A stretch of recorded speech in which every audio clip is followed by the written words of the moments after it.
Aujourd'hui, on va parler de lombricomposteur. Alors, qu'est-ce que c'est que cette drôle de bête, un lombricomposteur? Eh bien, c'est un ensemble de boîtes qui vont permettre d'élever des vers de terre qui vont transformer vos déchets de cuisine en compost. Mais pas que en compost. Sinon, si vous avez la chance d'avoir un jardin, vous avez déjà ça au fond du jardin. Mais votre compost au fond du jardin perd un des éléments les plus essentiels du compostage, c'est le lombrité. Le lombrité, c'est un liquide créé par les déjections des vers de terre et la décomposition du compost. Et ce lombrité est extrêmement riche et est un engrais formidable qu'il ne faut surtout pas perdre et qui va vous permettre de booster vos plantes en pot, notamment, qu'elles soient d'intérieur ou d'extérieur quand le temps le permet. Alors, de quoi on a besoin? On a besoin de 3 boîtes. Ça peut être 4, moi j'ai choisi 3. De 3 boîtes d'une trentaine de centimètres de longueur, sur 25 à peu près de large, une quinzaine de centimètres de profondeur, voilà.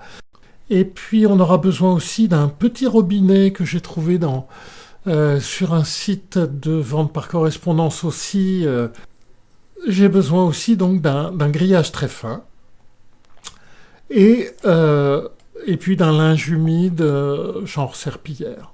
Donc voilà, première étape, on a nos boîtes, on a notre petit robinet et on va adapter le petit robinet en bas d'une des boîtes. Ça sera la boîte inférieure qui sera le réceptacle du lombrité dont j'ai parlé tout à l'heure. Il faut placer le robinet le plus bas possible parce que sinon évidemment vous aurez toute une partie qui ne descendra pas.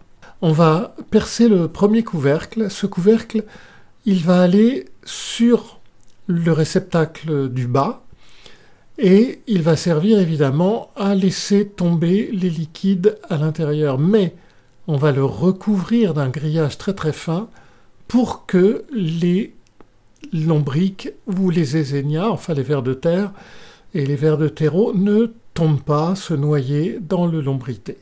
Ensuite, on va prendre les 2 autres réceptacles et les 2 autres caissons et on va les percer avec des trous de 8 mm. C'est très important parce que les vers doivent pouvoir circuler d'une boîte à l'autre, d'un caisson à l'autre. Alors ça, c'est un coup de chance, j'ai trouvé ça au fond de ma grange, tout le monde n'a pas ça, mais cette installation, vous pouvez la mettre sur une petite table, vous pouvez même la laisser au sol. Donc on remet le couvercle avec le grillage sur le réceptacle du bas, puis on pose le premier caisson juste dessus, et on peut commencer à remplir avec les épluchures diverses de cuisine. Et puis il faudra y apporter des verres, mais ça c'est une autre histoire. Et donc vous allez remplir votre premier conteneur avec vos déchets de cuisine. Petit à petit, ça va se dégrader, évidemment, sous l'action des verres. Et vous pourrez poser un deuxième conteneur au-dessus. Et quand les vers auront fini de manger la partie du bas, ils monteront tout naturellement par les trous dans la partie du haut. Et vous pourrez ainsi avoir une rotation entre vos différents conteneurs, récupérer le lombrité au fur et à mesure, récupérer le compost mûr pour mélanger dans vos pots de fleurs, voilà. Je vous conseille de toute façon d'aller voir un peu comment ça se passe sur Internet. Alors, j'ai ce petit bouquin, là non plus, j'ai aucune action commerciale.